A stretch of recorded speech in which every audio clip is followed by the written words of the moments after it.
Okay, not yet.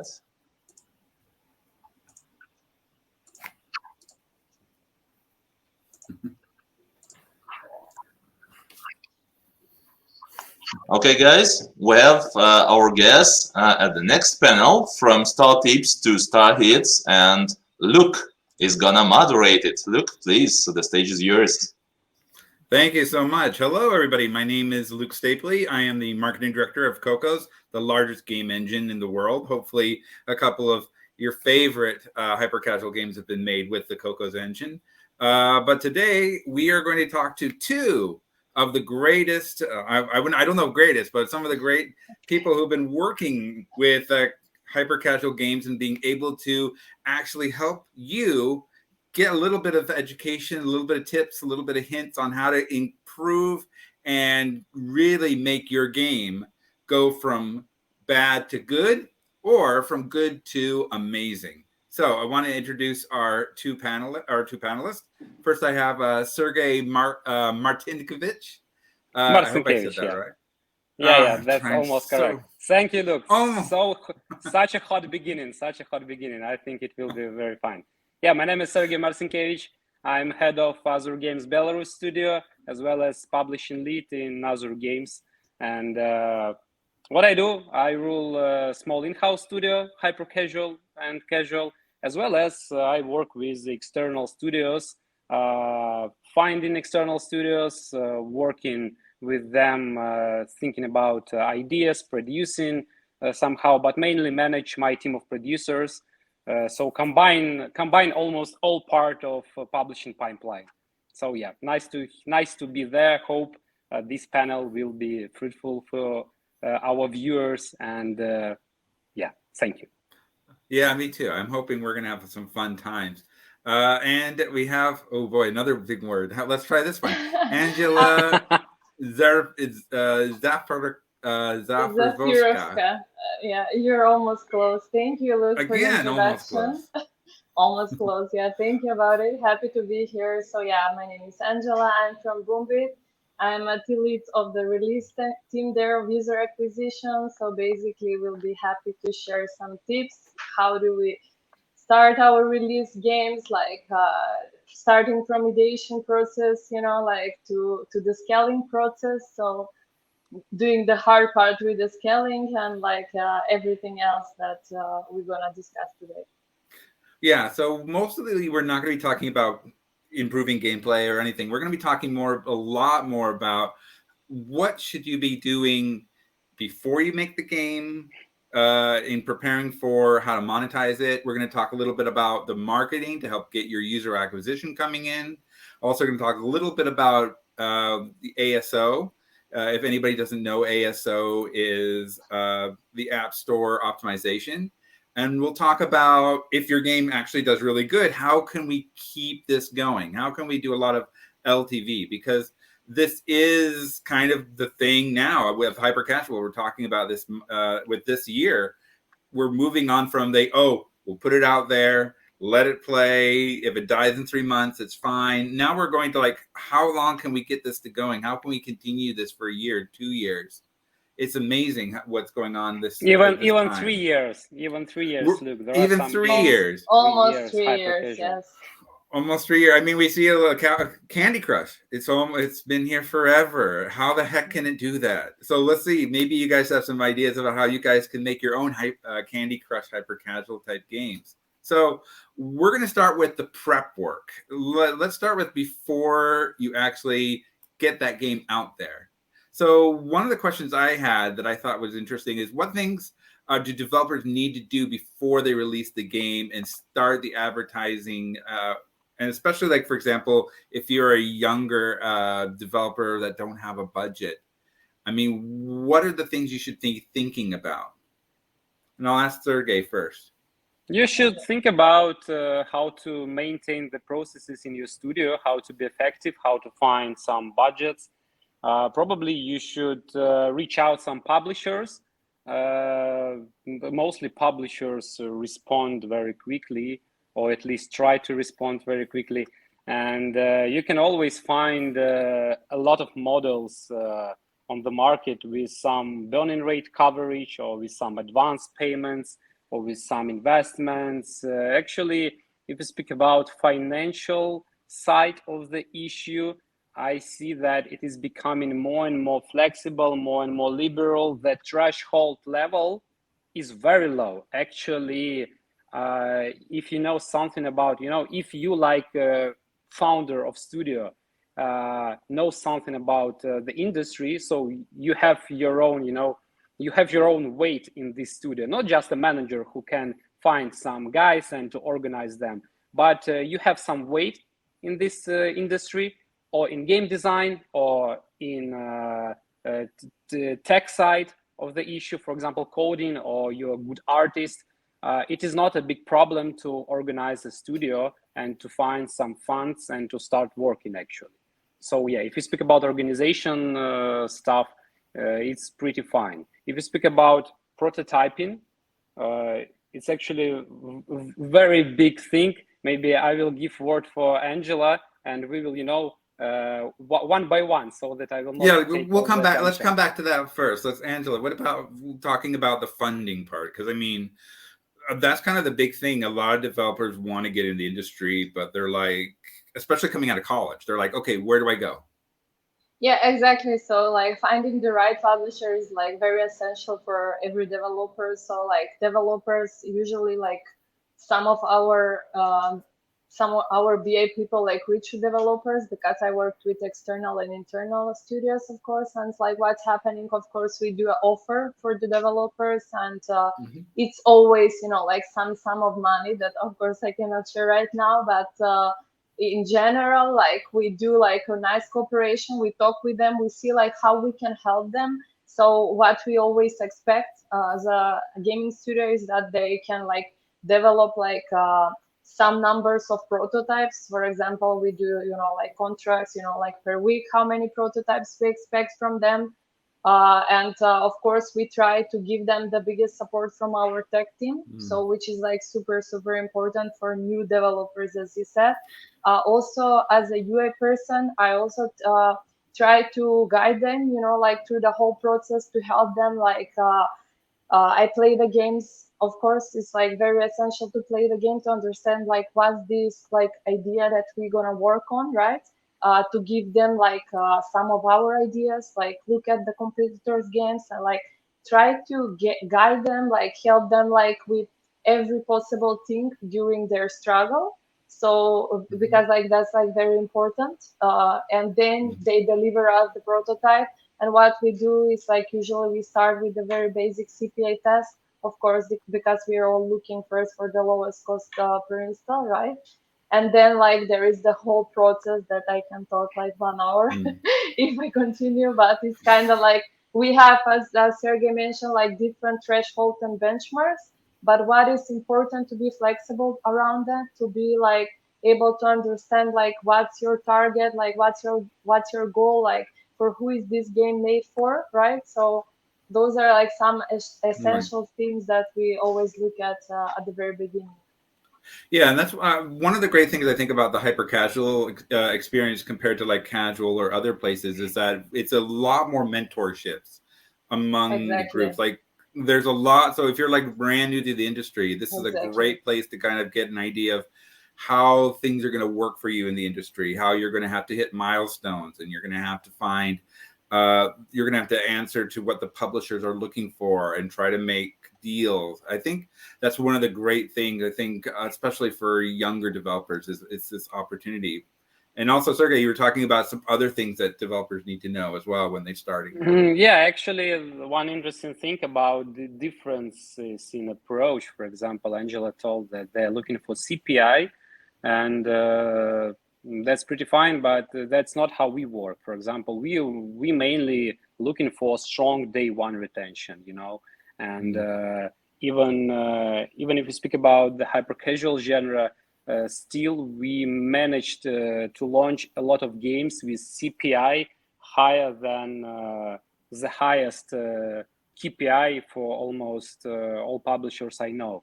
And it is about just proportion LTV CPI. If your LTV higher than CPI, why not? Because if you focus only on CPI. What I see from beginners. Sorry to interrupt, but just like, it's not that we focus on CPA, but it's like one of the essentials. I understand one of the strategies, but still it is what important to know for beginners. Yeah, for beginners it is important to know that it's not actually very, very big deal to find not bad CPI, good CPI, but right now the competition on the ads market is crazy in terms of hyper casual, and you don't know how your CPI will go fast high at global launch, and moreover, you don't know about how this product will face the competition on the market. I mean, several games we observe a critical decrease in retention at ads networks. For example, you iterate the game on Facebook or TikTok traffic, you see that everything is fine. You have very nice LTV, you have nice return of investments rate, but when you start scaling the game at ads networks, you see that retention rate goes down, for example, and CPI goes high. So basically, we see that if you rely mainly on retention, not on CPI, you have really big margin. It would be much, much more easier for you to scale game in future. And moreover, if you have this big proportion LTV CPI, you can be more aggressive at that networks market. You know, you can earn less, but you can take more traffic. It is about traffic strategies. I think Angela will tell more about it in more. I agree with you, Sergey. I agree with you, because it's very true, and it's definitely how it's supposed to be done. Like it's kind of like we never like really like do strategy by the book, because like this industry is changing, and as you said, like lately what we have seen, the CPAs are going so high, right? So it's like impossible to do like normal tests on Facebook as we used to do like 1 year ago. TikTok is changing also, so like even the platforms are changing, their algos are changing. So like in cases as you mentioned, especially when you start scaling the game, like everything goes up, but that's not the issue when you have a strong retention, as you said, when you have nice ARPU of the game, then you have already potential. So like, because we have been like seeing games like with $1 CPI, right? So those were still worth to continue with those games, because it's not always about CPI, of course. I mentioned that because like when we are talking about prototype, like a very, very new game, it's always like very basic stuff. The game doesn't have even monetization in it. But when we start talking about the monetization, of course, I totally agree. Like it's very true. But we didn't tell what to do. I just right now realized that we didn't tell what to do. But what to do for developers also, about ideation process, about pre-work. We are now discussing block pre-work. I would suggest go deep into market. Look through what's going on ads networks market, what's going on in Sensor Tower. Look what games attract more downloads than other games. Not even look at top charts, better look at stable, sustainable, this development in terms of downloads. Every month, the game can be not in top, but you see that every month it attracts about 10 million users. That's very good sign. You can look at this game, you can think about it, try to decompose the game, A little bit later, we will talk about product side of the issue, but from the very beginning, try to decompose successful games, try to understand why they're successful. And in terms of ideation, right now, better not to compete, better not steal games anymore, better focus on something crazy. Right now, it is the best time to try the most weird mechanics, but still they should be well readable and well understandable. Because when indie developer starts making something crazy, it can be genius and crazy, but it is not well understandable for user, and you will have very, very big CPI. So That's it. Yeah, something that we talked about in 2005, 2006. I was in a talk, and they were saying, like, how long should it take for a player to understand how to play the game? And it says they should understand how to do the first mechanic in about a second. They should be able to have a win in the first 3 seconds, and they should be able to complete the first level in about 15 to 30 seconds. And that was kind of they the don't idea think about of the these genre. When users Right. see ads, he doesn't think about it is hyper casual or mid-core. He doesn't know about it. Right. He just see a game, and it should be well understandable. So every time you create game, just think about how it looks. Not try to think instead of your user, but try to think about him. Try to think about him. I mean, try to show him what's going on. Because mainly I see it is widespread mistake when developers try to think instead of users. User will do that, user will do that. But no, when you start play tests, you see that users without any experience in mobile, and it is our users, it is hyper casual users, by the way, even without experience in mobile. When they start playing, they have stress. So don't think instead of them, but think about them. How to open this first flow. We call it first flow, Luke. Yeah, you're right. First second, it is first flow. You should go deep from the very first second, and it should be well understandable for user. So sorry, I speak a lot. Oh yeah, it's fine. Please interrupt. Let's have a little fun game then. Give me your top 3 metrics that you look for a game that you're going to go ahead and actually do some marketing for and go for it. What are your top 3? We already have day 1 retention, I guess, would be one of them. Yes, I agree. Sure. What would be your other 2? Angela, you can... ARI day 7 for me as a UA person looking for profitability. And so day 1, day 7, and day 0 also is super important for me. Like I always look at ARI day 0 also. It's like very good indicator because it gives you like telling like day by day, and it's like super helpful. So but day 0 usually 100%. For me actually retention day 1, also churn rates and playtime, because there is a big issue about interpretation of metrics, and usually even some publisher representatives they do not do it very attentively, from what I hear from our partners, for example. And if you have low retention rate, you should understand why. If you have only 5 levels, for example, and you see a dramatic churn at level 6 when no unique content, and your core loop gameplay is not looped pretty fine, I mean, it is not re-game playable. I mean, if unique content stops from level 6, the user will see that no more unique levels.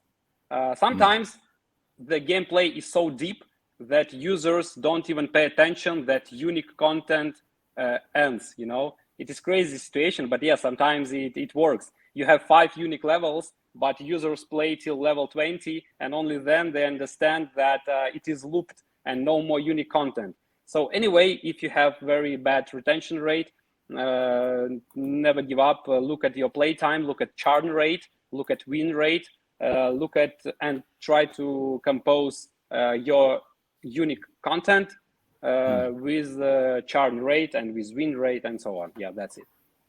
Okay, for interesting. Example, sorry for interrupting. So for example, like playtime 10 minutes plus is like already a good indicator for me. Like, for example, so. All right, well, that's good. Now that we got the prep kind of stuff, let's go into the marketing part. So this is probably more where Angela's going to kind of teach us all. Yeah. So what are some of the factors you look at when you start to build an ad? I mean, that would probably be where the most difficulty would be, is like, how can I show a 30-second ad that is so different that just pops where people want to grab a hold of that app?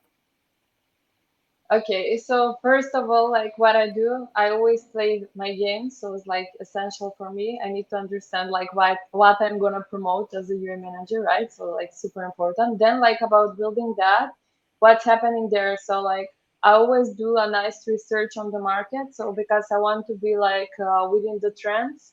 So what I do, I always go as Sergey mentioned, like looking at competitor games, which is like really really smart to do always from the start.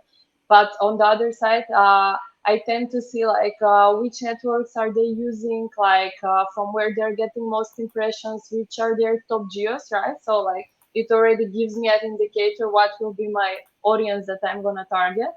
And then what's happening, like when like actually I need to speak with the creative team, then like I come up with idea. So because usually like when at this stage, like when for example, we already like know that we're gonna push this game. We already have some winners from the networks, right? So like we usually start with social networks. It's I think very common with all publishers. And when you have already like a really nice strong creative over there, you already have a base, right? So what we do is like I look at that like creative like CVers, like IPMs, and look at like the 3 seconds, which are like super important to be like appealing and catching for the users. I mean, for example, you're the user, right? So like if I don't catch up your attention in those like 3 seconds, it's gonna be really hard for me to continue you watching that, right? So like we tend to try like different stuff like colors, different assets, different call to action mechanic. So usually like when you see like some fun mechanic in the game itself, you can also use it for an ad. You can try different banners. It's also like very good for social networks. What is also like very empowering this year is like using the interactive end cards is like also like very important to have like interactive end cards for some networks. So basically, those are like a few stuff that what we're looking at when we look at building the creative. And also, like I always come up with a story. So I like really like the creative part. So I always like think more broadly. And I don't know if you're like TikTok users, but TikTok is always good when you go in their trend section. You can always find like the videos they watch the most is like already an indicator like what could be a popular, right? So like Right.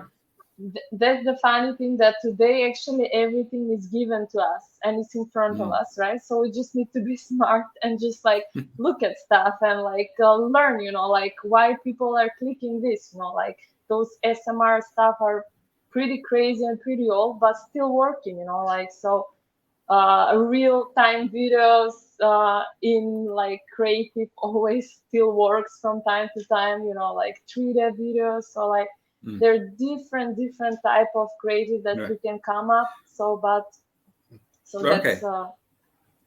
That's pretty much the long and the short of it, I guess. Yeah, very long. Sergey, I got a question for you about this because sure. Angela pretty much gave all the very good tips for the beginning, but one that I have, I think you might know a lot more of is where is the right and the wrong places to have your ads? You mean placement in your game? Not only just the placement in your game, but also like, is there a place that, like you were talking a little bit about how with TikTok and Facebook, it's a lot easier to get CPIs and all that other stuff. But is there like places that are like, you probably should wait up until you start going to, like, for example, ad networks as well? Okay. I hope I got your question. If you speak about differences between ads networks, actually, you will never know how your creatives and how your game, what metrics it will show at other ad networks. For example, we see that some games are well scaled at Unity, but some are not scaled at Unity at all. And it is about such an abstract metric I call marketability, marketability, and it combines several metrics like IPM, CTR, CPM, and stuff like that. But mainly we start testing at soft launch at all ads networks and adding more and more step by step, and we see what's going on, and our UA managers, they try to build some strategies and launch the game. But if we speak about testing, we do both TikTok and Facebook, and sometimes the difference is crazy, and sometimes it is not well understandable even for very huge experts. But in that case, we see at retention rate, and we see at quantity of ads per user, how much rewarded, how much interstitials. We see product metrics, and if we understand that on worldwide traffic, which is usually low, and you can find this proportion. For example, in TikTok, it is crazy to make a metric interpretation because CPI at United States always crazy, very high. But worldwide is usually about 2 cents, 1 cent. It is considered to be normal. And we mainly look at 1 or 2 cent worldwide CPI. We understand that it's pretty fine, not crazy, not 4, not 5 cents. We can focus on product side of the issue. When we understand that we did our best at product side, we see that at double budget, we return money back, we have positive ROAS, we can try soft launch. But it is in case when we don't understand what's going on with CPI. But mainly, we see a pretty understandable CPI both on Facebook and TikTok. So as a marketing guy, like I'll be putting out a nice blog post, and it on Twitter it'll get super high counts, but then on Facebook it'll be garbage. But then I'll put one on Facebook with garbage. One day I'll have one on Facebook, it'll do amazing, and then on Twitter it'll be garbage. So it's like, just hope the algorithm loves you for the day. That's all I can pray to the algorithm, I guess. Let's go ahead. Let's move to the ASO side. So let me ask Angela. We'll keep it a little bit brief. Why is ASO so darn important? Well, it's very important because it helps you first to grow your organic base for the game. It helps you for the store rate. It gives you also a clear picture about the reviews that you're gonna get, if you have a nice ASO. So what you should be focusing there is use really nice titles, subtitles, a lot of important keywords that should help your game visibility. Do really nice and clean screenshots on the store. Use call to action banners on the store. It's also something hyper casual publishers do a lot, as you see. And the video trailer is also super important to have it, the 30-second very clean gameplay, what's the game about. So in general, those are few stuff that we should focus, in my opinion. Maybe Sergey has something else to add. Yeah, sure. ASO optimization helps you to boost your organics. That's true. And in hyper casual, organics, crazy to tell you how it is important. Every publisher has in their user acquisition strategy some percentage to be calculated in future organics. It is predicted, or it is from the current situation, and it is very important. Basically, without organics, this hyper-casual industry would never boost the way we see it right now. But it also helps you to improve your user acquisition, because you make higher your conversion rate.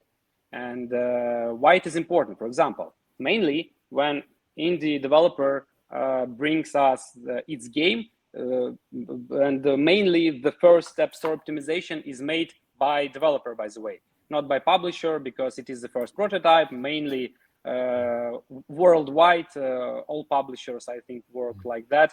The icon, the screenshot, and the description is made by developer. And they have, for example, 65% of conversion rate, for example. We start the global launch, and we make ASO on our side, as well as every publisher, by the way, does. And we increase this conversion to 85. for example. 20% of difference in conversion rate. It is not well understandable, good or bad, but if we take some numbers, for example, 20 million downloads, this 20% difference in install rate, it is about 4 million people.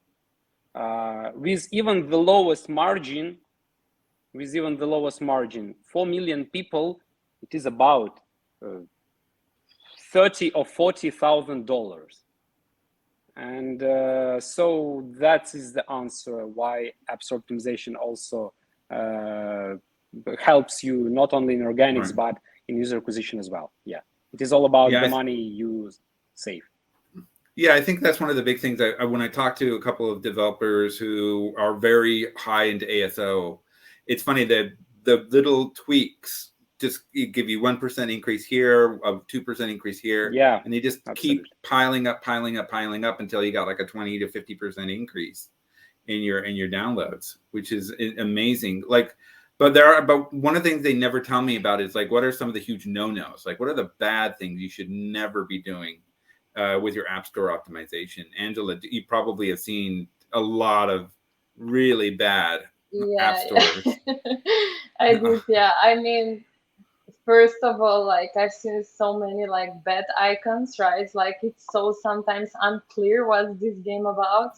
So like bad colors, you know, like even like they choose some weird fonts, you know, like so those are like visibility, like how the UI looks is very important, right? Because when you see something, you want like to look really nice and clean, right? So also the colors speak for themselves, and it's super important. So yeah, I've seen like so many like I mean, it's normal because, you know, like when they start like the prototypes, they do not put much effort in so it's like pretty understandable, right? So they put some icon, you know, like the resolutions can be so bad, like, so it's so important to have like quality resolution, right? So like of your screenshot and of the font and of the videos, it's kind of like if you provide, you know, like quality of your game on the stories, you can expect a feedback from your user. So basically it's like it's organic, but it's kind of like very important what type of users you're gonna get with on the SE side also. So those are like just a few things that I've seen like in my experience, but many more also. So Angela has seen bad icons. Sergey, you have seen bad. A lot of bad things I have seen.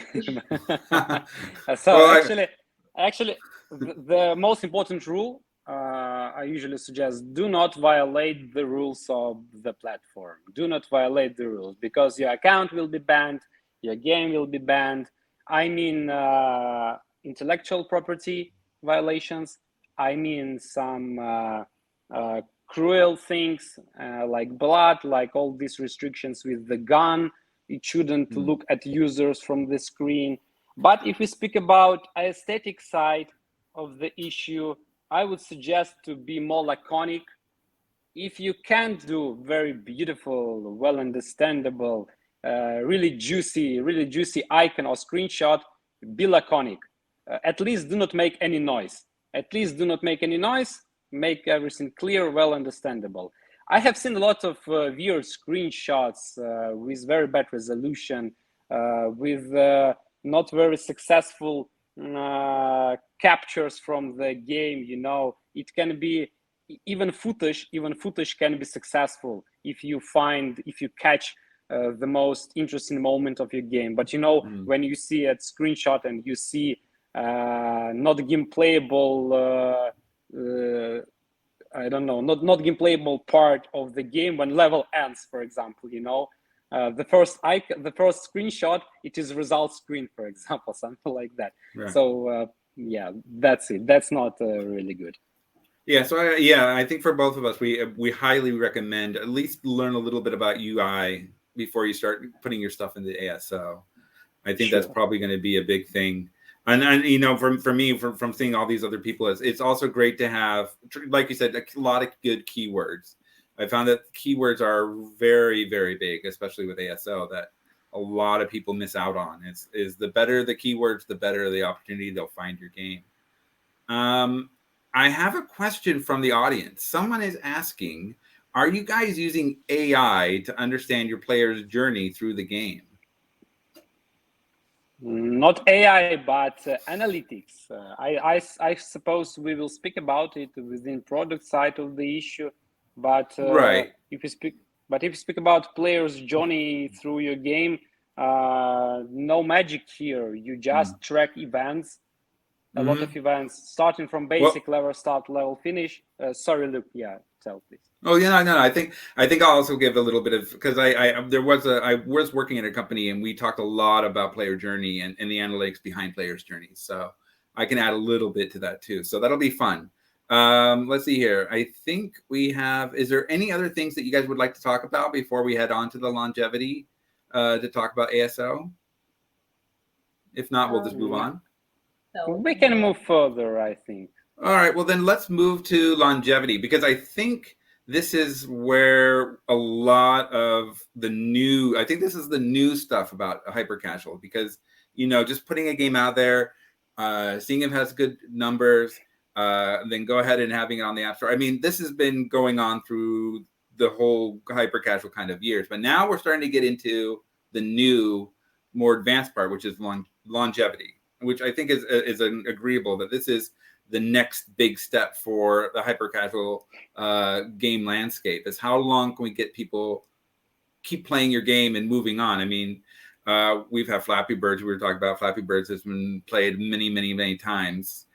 People install it, uninstall it, install it, uninstall it. I mean, and we've talked about, you guys both have amazing games where you've had millions of people playing. For example, I know, Angela, you had with Shoe Race, you had over 1.4 million downloads. And of course, Sergey, you guys have WormZone.io, which has over 500 million downloads in 2 years.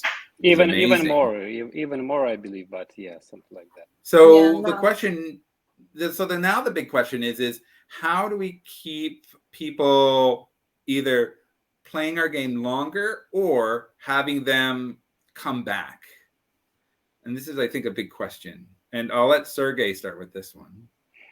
It's a really big question, and it all starts with your iteration. It is never-ending iteration, by the way. If you want your game to be scaled well for a long time, and it is not actually something weird and not rocket science at all. A lot of hyper-casual games for 3 or 4 years still with very good at ads cost per day. For example, Stackball. It is, by the way, how AzurGames started, I think, with this very simple hyper-casual game, but it's still, after 3 years, it still has around 10 million downloads per month in 3 years, and it still earns very well. No magic. It is hard work. It is about iterations, small iterations. When you have a global launch, we usually still continue operate the game and make small iterations, small A/B tests, and step by step. Even if we get 2% increase in LTV, it is okay for us. We accept this version, just like you told us, Luke, in App Store optimization. Step by step, 1% by 1%, you finally can find out that you increased your LTV in 10%, for example, for 2 or 3 months. And it is crazy success for your game, for you, and for your partners. In that way, it is all about product iteration roadmap. The most interesting stuff starts when commercial launch starts, because you see how your product lives at ads networks. You try to boost your metrics even more to earn more, or to be more aggressive at ads video market, or at least to be sure that this journey will never stop and you will earn and attract more and more users, or at least just to survive. Because when you launch flexible KPI products, anyway, metrics will go down lower and lower within half of the year. And if you do not iterate, do not boost your metrics, you will just find out one day that the game cannot be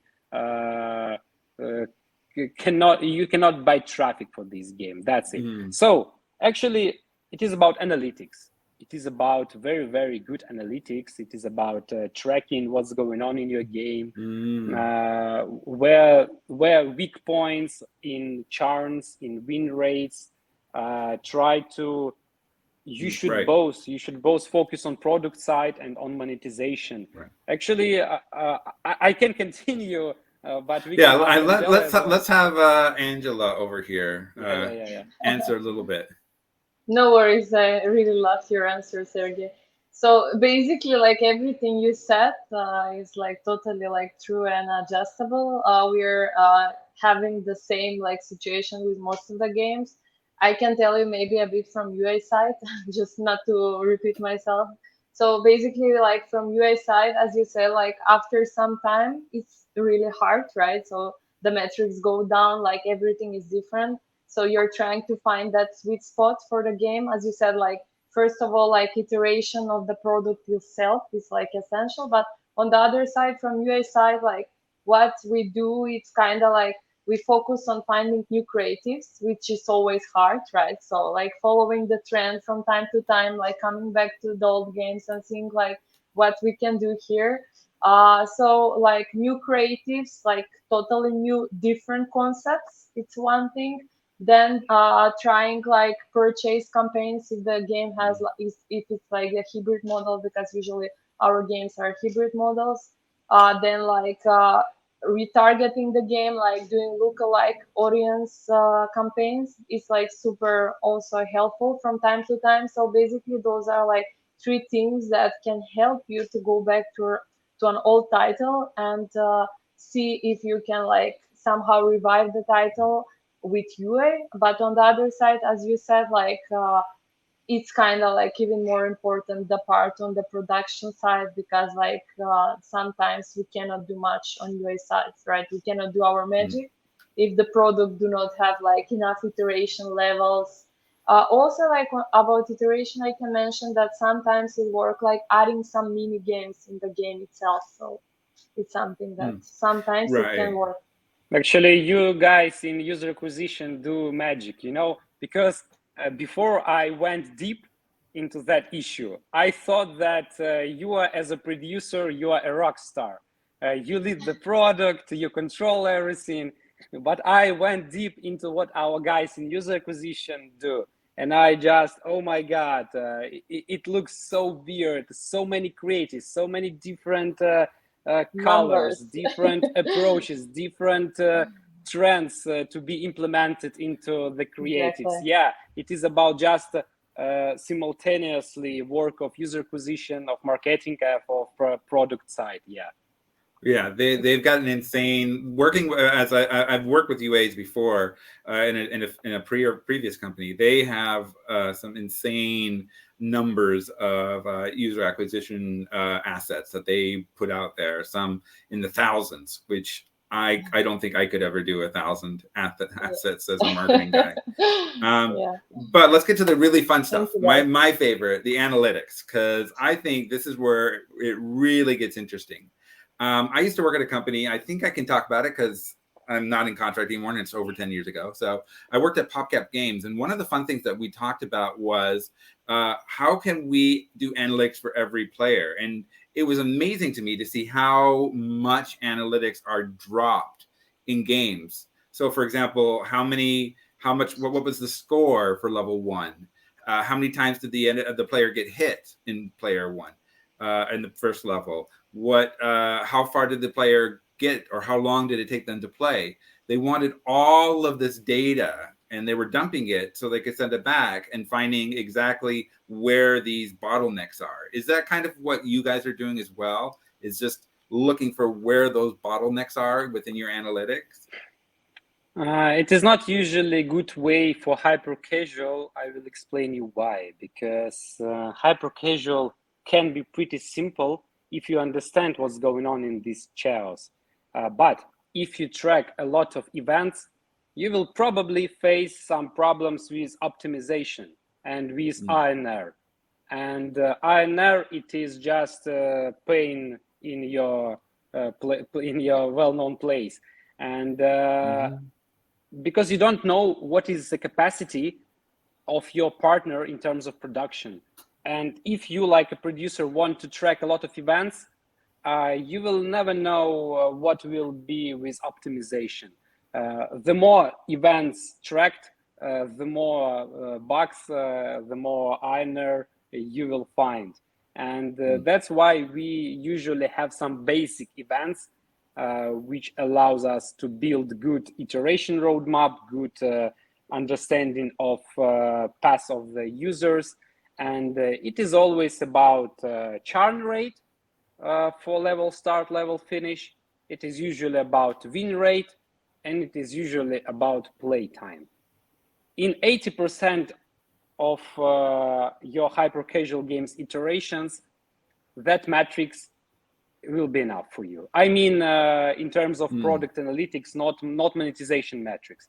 I speak only about engagement metrics. If you speak about engagement metrics, that's fine. For example, if you see that level 2 starts 90% of users, in hyper-casual, it is considered to be not very good. You should rethink your first flow. You should rethink how your users start this journey. And step by step, you see. For the best cases is when churn is about 2 or 3% for level, but somewhere at level 10, this temp should stop, and it should be not so dramatic fell down. You should also combine it with understanding what's going on in your game. Once again, if your game, please, Look, you want to say something? No, well, yeah, you're saying that 90% success rate is bad for the first level? Yeah, it is really bad. It is considered bad. If you speak about not even hit games, but right now, from what I see, the current situation of the market, if you want to compete and if you want even flexible average commercial launch, if you have 10% of churn for the first level, it is big churn. It should be 5 or 3% of churn. Yeah, that's it. It is tough job. It is tough job. Of course, there is such called boring games, boring mechanics. Yeah, not every mechanics can be polished till brilliant one. It is also about ideation. It is about how it feels, how it looks like. But if you should set any aim, please set a very good aim to have at least 3%. 3 or 5% of churn rate for the first level. So what would you say would be if not, right? Try to rethink your approach, opening this first flow and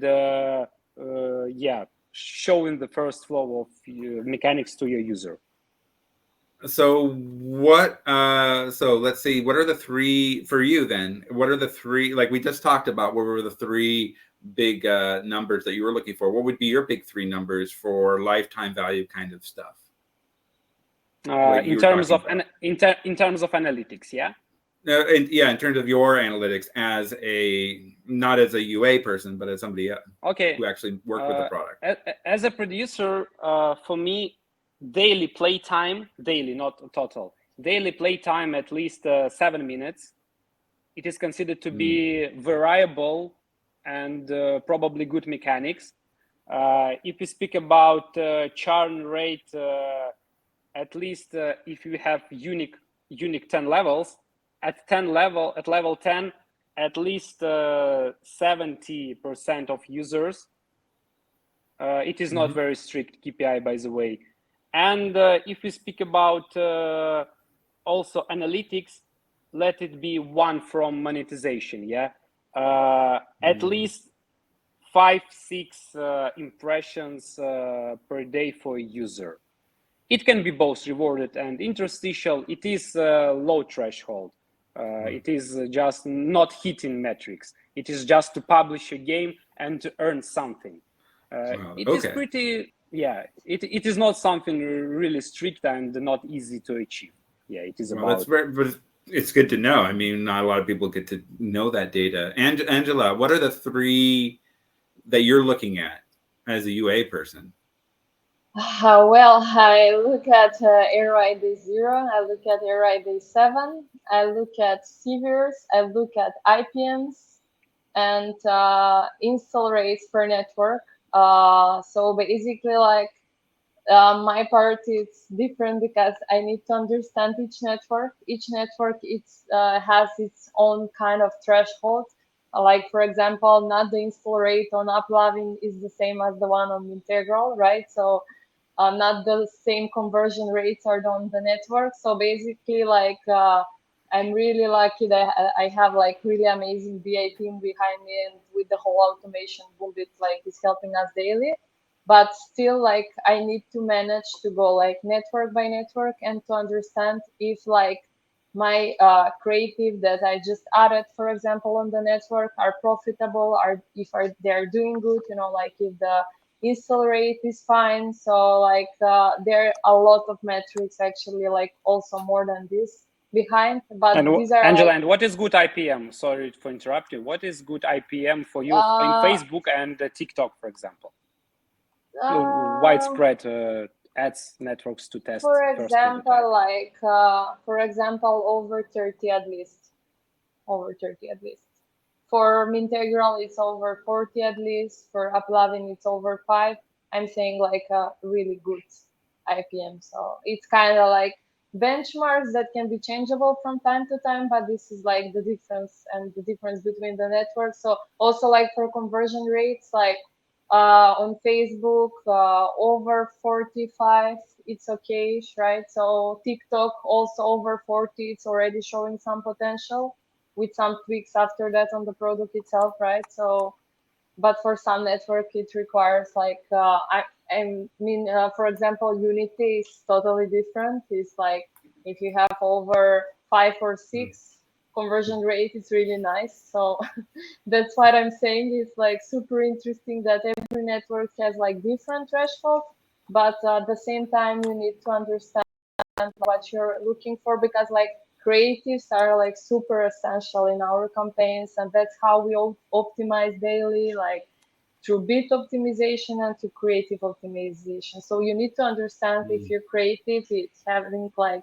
negative ROI, right? For example, ROI Day 3, ROI Day 7, you need to be there and to turn off that creative, to change, to replace, you know, to do some adjustments in order, as you say, to do your magic as a UA person and to be able to revive your campaign. You've just gave us all a very good education about what's going on. It's going to be very, I think a lot of people, especially, I know for our older audience, they'll be like, yeah, that sounds about right. But I know for a lot of our students, I think this is going to be very surprising to them. And I think this is really cements that you do need a publisher, and you need to find someone that will really work with you. I mean, is there going to be any issues that you guys, because this was a question we had, was, is there going to be any issues with who you go to? I mean, I'm assuming for many developers, just kind of go with everybody and kind of see which one's really, or try to find one that's kind of got the same kind of genre that you're working with. Is that kind of what you would give and recommend to these newer developers? Are you asking in terms of with which genre of games should they be? Yeah, with like the type, like if I'm a new developer and I say, hey, I've got this really cool game. Okay. Should I just kind of, let's just send it out to everybody, or should I kind of look at, oh, well, AzurGames is doing these types of games, maybe it'd be work better with them, or which kind of things would you recommend for all these new developers? I would recommend to have calls with several publishing managers from several publishers to make some soft commitments, not sign anything, just to listen what guys telling you, because sometimes tier 1 publisher has no time, for example, Publishing manager is overloaded as always. He gives poor feedback, not because he's lack of expertise, but because he's overloaded. And the tier 3 publisher gives very good feedback. He understands, or at least give you this sense that he understands how to scale your game, how to iterate your game. And the developer should define what approach suits him, whether it is, and as well as, once again, as well as terms will be different. And not every publisher offers the same. Even if you have the metrics, even if you have the game already done, anyway, every publisher will probably give you different terms. So that's it. All right. Well, I give you guys 30 seconds and then we got to go. What's one big advice that you give to everyone who's listening towards making their games a star hit? I would say just like follow up the trends. I had connection. Oh, can you hear us, Sergey? Yeah, sorry, I had some connection problems. Now it seems okay. Okay, Angela, we'll go first. Okay, sorry. Yeah, I just wanted to say like follow up the trends. So focus on what's in front of you and like do some fun ideas from it. And don't be afraid to experiment like new mechanics. So always be open to new stuff and new mechanics. Nowadays, it should be also like working because as Sergey mentioned, like even like if it looks weird, don't be afraid. Just like be open to try new things because you never know like which thing's gonna work today. Great. And Sergey, what you got 30 seconds. Sergey, can you hear me? Oh my God, I have some connection problems. Sorry. Now it seems like better. I would say play a lot of games, try to decompose them, and try to understand why it is successful. And also don't be greedy in terms of content. When you create progression, when you create and when you plan how you will give your content, don't be greedy. Try to, every level should be a little bit different from the previous one. It is what usually called progression. It is very, very big issue to discuss. It is actually pain. It is so much pain for me in terms of progression when I start working with beginners. So don't be greedy. Yeah, there's a lot. Yeah, there's a ton and tons of really good assets and to learn about progression. Progression is probably, if you're going to be starting to go into the casual to the hardcore, you're gonna have to work on your progression. It's a must. So great stuff to hear from you guys. Thank you so much. We had a wonderful time and we're out of time, but thank you so much, Sergey, for your time. You're with AzurGames, and Angela from BoomBit. This is Luke from Cocos, and I hope you guys had a wonderful day one. And I'll see you guys later. Thank you, guys. Thank you, Luke. Bye. Thank you, guys. Bye-bye. Bye-bye. Okay.